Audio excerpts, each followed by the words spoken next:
Hi friends, welcome to Chess Talk. I am Jitendra Advani. Well begun is half done. This golden saying also applies to the game of chess. A good opening in a chess game is very important. So what exactly is an opening? See, basically there are three phases in a game of chess: the opening, the middle game and the end game. Opening is the stage where you bring out your pieces and set them up in attacking positions. The opening is generally completed when both your rooks connect to each other. A big mistake that amateur players make is that they try to memorize the opening moves. That is not the right way to go about it. Rather than memorizing, what we need to focus on is the basic idea and principles behind a good solid opening. So what is the basic idea in an opening? It's very simple. You need to bring out all your pieces into play before launching an attack and prevent your opponent from doing the same. In order to devise a good opening strategy, you need to keep in mind some very important principles and guidelines. In this video, I will tell you exactly what all moves you need to focus on in order to develop a good, solid foundation to launch into your opponent. These are the absolute essential tips you need to know before starting off your chess journey. So what are we waiting for? Let's get started. Principle number 1. Develop your pieces. This is the most important rule and the foundation of your chess opening strategy. Like I mentioned earlier, the idea is to use your entire army. Therefore, piece development is very important.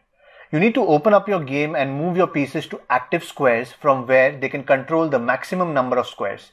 It is advisable to develop your minor pieces first, that is your knights and your bishops, because they are generally easier to figure out the active square for these pieces early on in the game. Principle number 2. Occupy the center. So why is the center so important? It's simply because a piece in the center controls more squares than it could cover by sitting in the corner. Let's take the knight for example. This knight in the center is controlling 8 squares and it has 8 possible moves.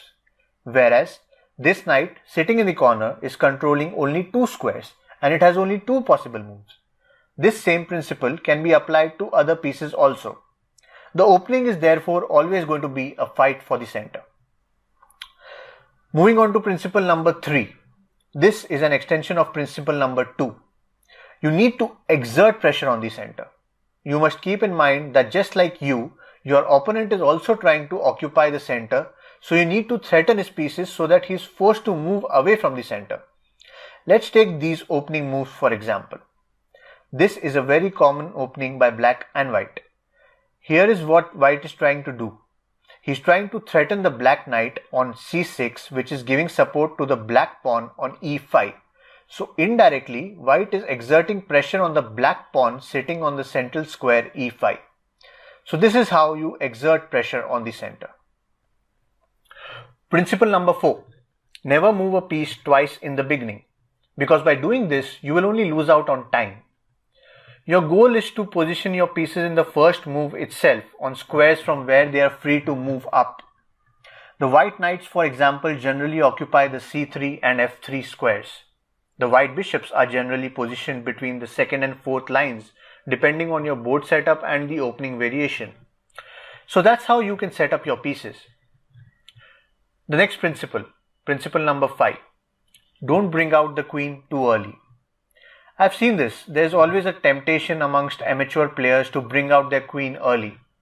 They try to play those glory moves and try to checkmate their opponent in some of the well-known types and ways like these. While this trick might work against inexperienced and new players, but against seasoned players this strategy will definitely backfire. Queen is a very important piece, hence it can be threatened easily by pawns and other minor pieces.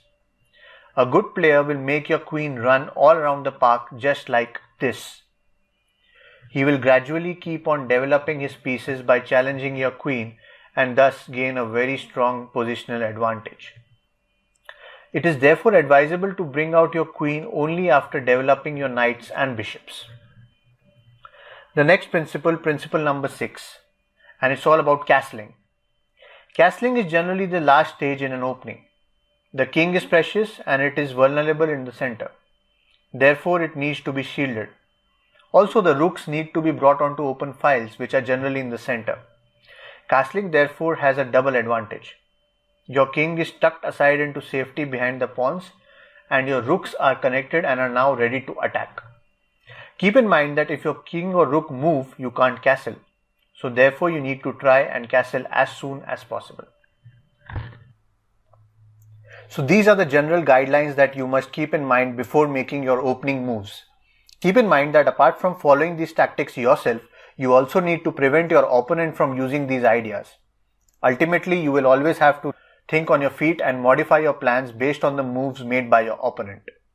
You can obviously deviate a little bit if the situation demands, but more or less this should be your opening strategy while facing highly rated players.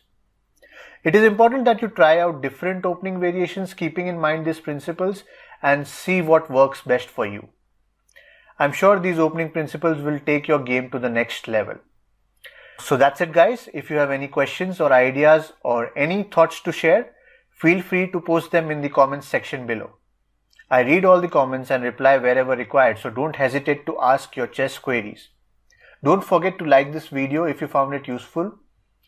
For more such chess videos, hit the subscribe button below. For some interesting chess tips and tricks, you can like my Facebook page and follow me on Twitter.